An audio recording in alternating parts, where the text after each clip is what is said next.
Behold, the 5,000-year-old stone circle here in the Isle of Lewis in northern Scotland's Outer Hebrides.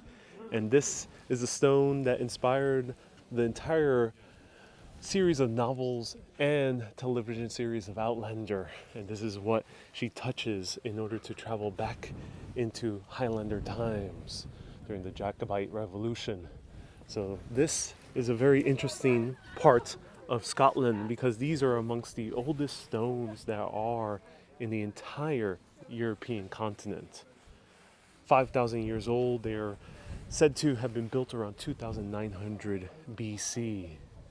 Now the interesting thing is that they use stone that is from Lewis and Nice, which I'll point out later, and it's the stones that cover all this entire Isle of Lewis and Harris and are said to be 3 billion years old. For context, the Earth is 4 billion years old, so this is amongst the oldest stones that you can actually see and touch with your hands.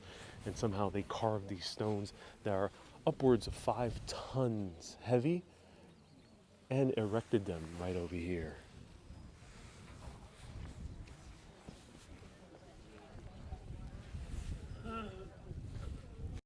So welcome everyone. This is more interesting than Stonehenge, I think for a few reasons. Stonehenge has a lot of interesting things, and Stonehenge is more mysterious for one different reason from this. Let me know what you think it is. But the cool thing about this compared to Stonehenge is you can actually touch the stones within reason. Don't overdo it, but you can touch the stones and you can get very close up on them. Also, this is older than Stonehenge. While Stonehenge is a few thousand years old, this is 5,000 years old. And the other thing is there's an interesting chamber right here.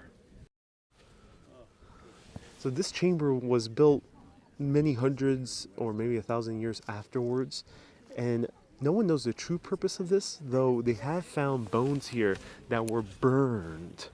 Now, it was very normal to cremate people back then, so this possibly was a center of cremation, maybe for the ancient Neolithic people, or it could have been for the ancient Druids, the Celts, that end up roaming these lands after.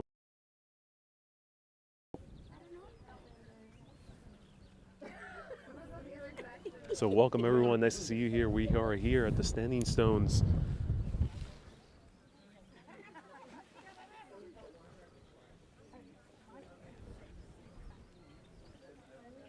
Wow.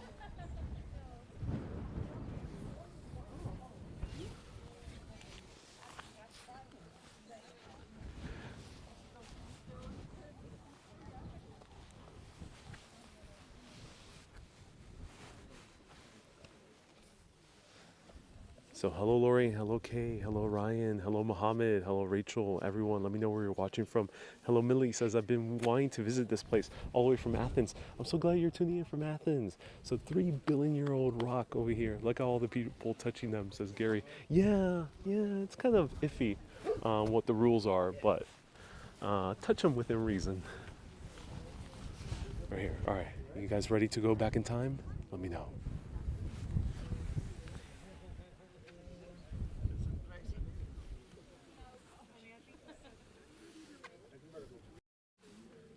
Why is everyone wearing Highlander gear?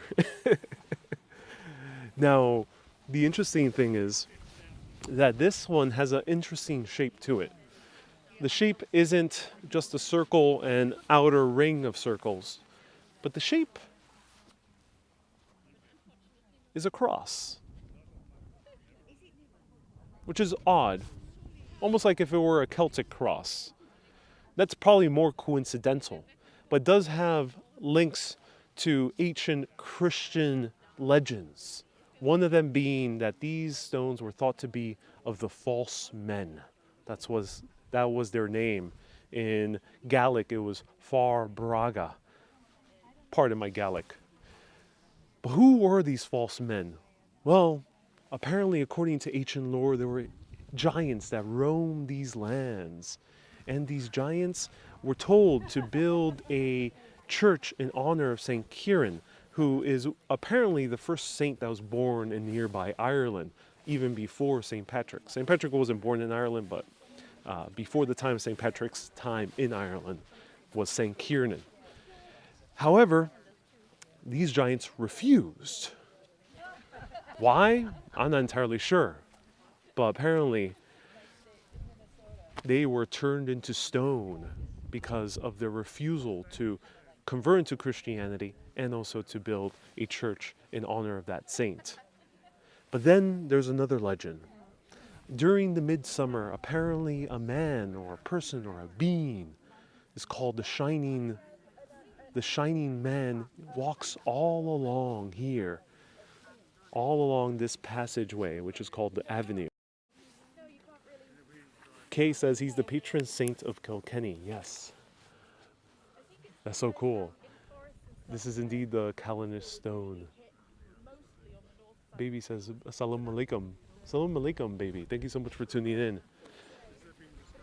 So we also have the Shining Man that walks along this avenue during the midsummer. Maybe you'll get lucky and catch him.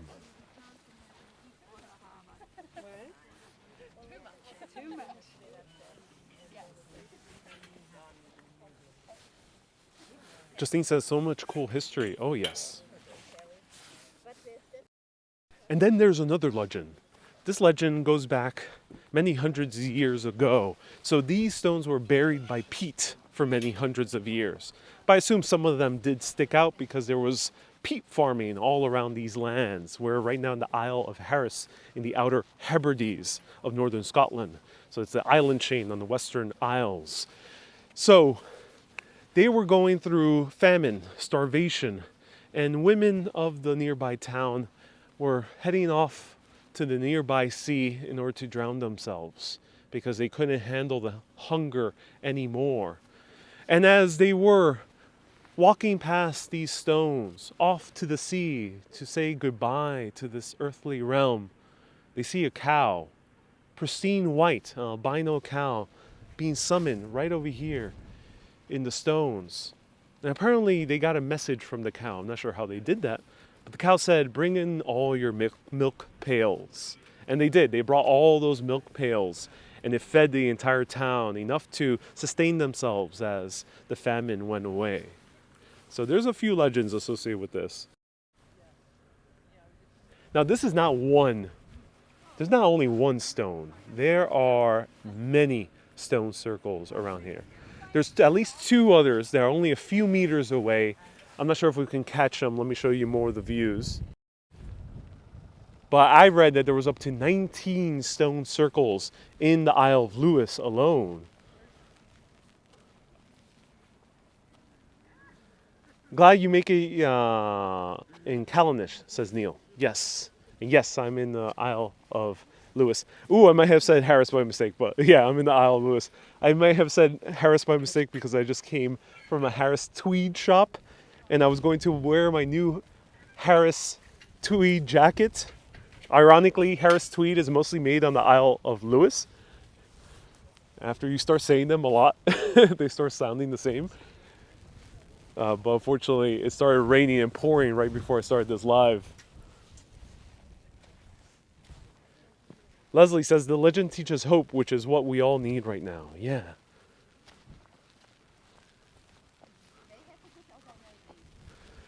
Neil says, no worries, my dad designed Harris tweed. Oh, that's so cool. Are you going to the Aran Islands?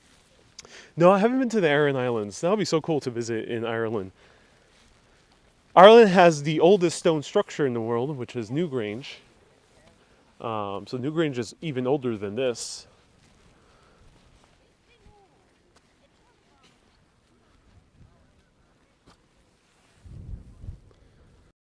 Yeah, everyone, sorry, my mistake. I said Isle of Harris by mistake. It was Isle of Lewis. Isle of Lewis. I just came from a Harris tweed shop where most of the Harris tweed is not made in the Isle of Harris, it's made in the Isle of Lewis. So my mistake. Isle of Lewis.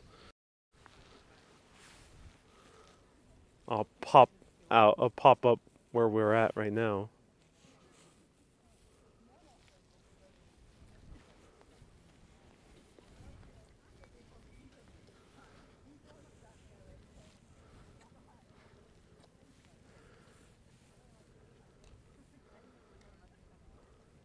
So we're in this area of the Western Isles, the Outer Hebrides.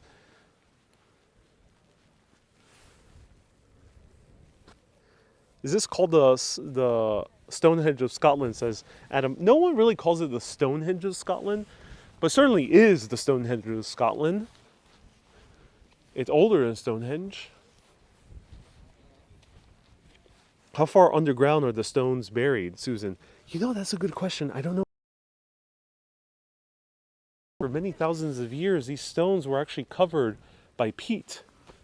Pretty high up. Only a few of them were slightly exposed because of peat farming. So, of course, landscape changes over thousands of years. And it's only until the past 100+ years or so where they fully excavated all of them. So now they are in view.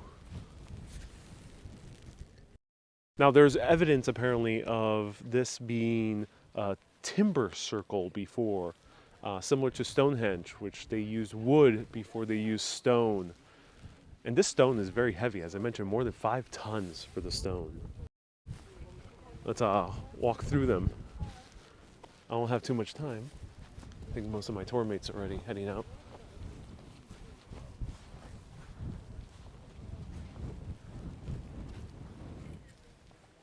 All right, one more time.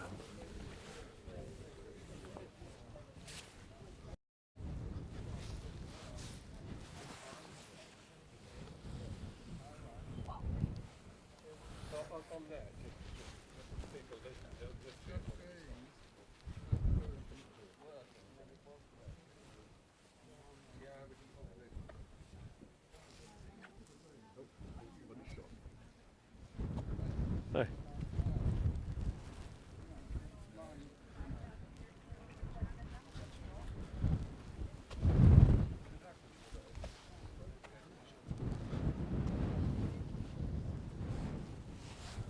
Look at that. Wow. It takes so long. Why do they get kids start learning it as soon as they can walk, right? So yeah, technically this is open at all times. I have to head back to my tour bus to catch the ferry back to the mainland. This was our official last stop here, but these are the Callanish stones, everyone. Let me point out the actual stones that they carved it from. As I mentioned at the beginning, the one main difference between Callanish Stonehenge, I'm not sure if it is a henge, but no one calls it a Stonehenge. The main difference with the Stonehenge in England is that they're made from local stone. It's not far away. The one in England is made from stone that is from miles and miles away. These are just made from stone right over here, which is nice. It's actually called nice. D-N-I-S-S. Louis and Nice. 3 billion-year-old rock, ladies and gentlemen. Right here on the beautiful hills of the Isle of Lewis.